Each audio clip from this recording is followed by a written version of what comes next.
আসসালামু আলাইকুম। কেমন আছেন সবাই? আশা করি ভালো আছেন। প্রতিবারের মতো আবারও ভিডিও নিয়ে আসলাম। তো আজকের ভিডিওর মূল আলোচনার বিষয় হলো আ ক্রোয়েশিয়ার ওয়ার্ক পারমিট ভিসা কোথায় থেকে দিচ্ছে এবং আপনারা কোথায় প্রসেসিং করবেন। ক্রোয়েশিয়ার ভিসা আপডেট এবং ক্রোয়েশিয়াতে আপনি যাওয়ার পর কী কাজের চাহিদা সবচেয়ে বেশি, বর্তমানে ক্রোয়েশিয়া ভিসা দিচ্ছে কিনা সে বিষয়ে আলোচনা করব। তো যারা আমার চ্যানেলটি সাবস্ক্রাইব করেন নাই অবশ্যই সাবস্ক্রাইব করবেন। আর নতুন কোনো প্রশ্ন যদি আপনাদের মনে জাগে অবশ্যই আমাকে কমেন্টস করবেন, অথবা আমার হোয়াটসঅ্যাপ নাম্বার আছে সেখানে আপনারা কমেন্টস করবেন, না হয় কল করবেন। ধন্যবাদ। তো আমি প্রথমেই বলবো, ক্রোয়েশিয়াতে যারা যেতে চাচ্ছেন তাদের জন্য একটি সুখবর।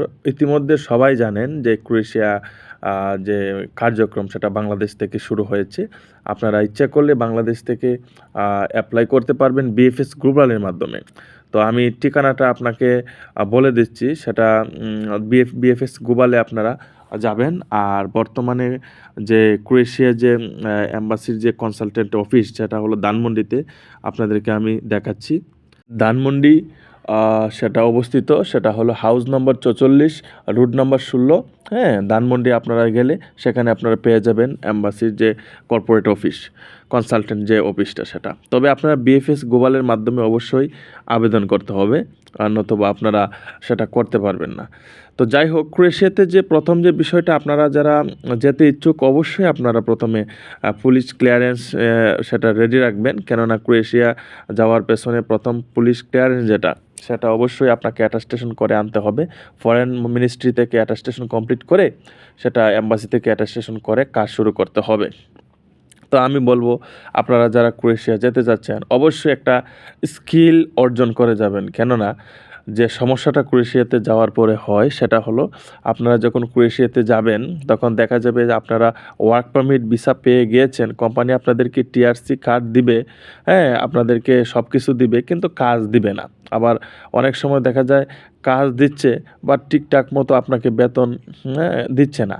সুতরাং সেটা একটা খুবই দুঃখজনক ব্যাপার। আপনারা এত টাকা পরিশ্রম করে, হ্যাঁ, আপনারা ক্রোয়েশিয়াতে যাবেন, সেখানে যাওয়ার পরে আপনারা ঠিকঠাক মতো স্যালারি পাবেন না। সেটা আসলে খুবই দুঃখজনক ব্যাপার।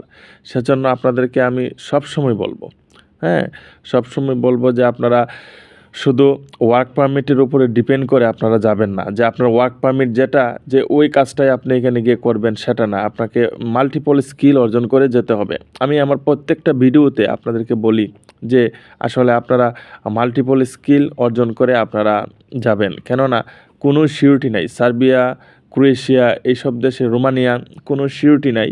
আপনারা যাওয়ার পরে দেখা যাবে আপনাদেরকে যে কাজটা দিল সেই কাজটা আপনারা করতেছেন বাট স্যালারি দিচ্ছে না আপনাদেরকে, বা ওই কাজটা পাচ্ছেন না। সুতরাং আপনাকে অল্টারনেটিভ আরেকটা অপশন বেছে নিতে হবে।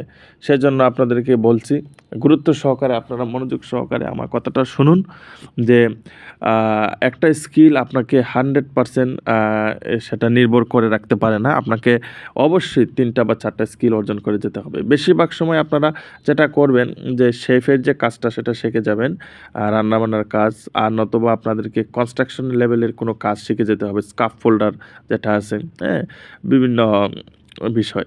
তো যাই হোক, কিছু কোম্পানি এখন সাপ্লাই কোম্পানি হয়ে গেছে। বিগত কয়েক মাস আগে, আমরা 1 বছর আগেও দেখেছি যে ক্রোয়েশিয়াতে লিগ্যালভাবে অনেকেই গেছে, সাপ্লাই কোম্পানি ছিল না। এখন কিছুটা সাপ্লাই কোম্পানির নতুন আবির্ভাব হয়েছে। সুতরাং আপনারা সাবধান। যদি ওয়ার্ক পারমিট আপনাদেরকে দেয় কোনো এজেন্সি বা কোনো আত্মীয়স্বজনের মাধ্যমে অ্যাপ্লাই করার পরে, অবশ্যই আপনারা চেক করে নেবেন। নতুবা চেক করতে যদি না পারেন অবশ্যই আমাকে হোয়াটসঅ্যাপে নক করবেন, আপনাদেরকে আমি চেক করে দেব। কোনো সমস্যা নাই, চেক করে দিব। আপনারা নির্দ্বিধায় থাকতে পারেন। তো যাই হোক, আমি আমার ভিডিও আর দীর্ঘ করব না। আপনাদেরকে শুধু একটা কথা জানানোর জন্যে আসলাম, সেটা হলো এম্বাসিতে আর দৌড়াদৌড়ি করতে হবে না। নেপাল, ইন্ডিয়া, আপনারা বাংলাদেশ থেকেই প্রসেস করতে পারবেন, যেতে পারবেন। ধন্যবাদ।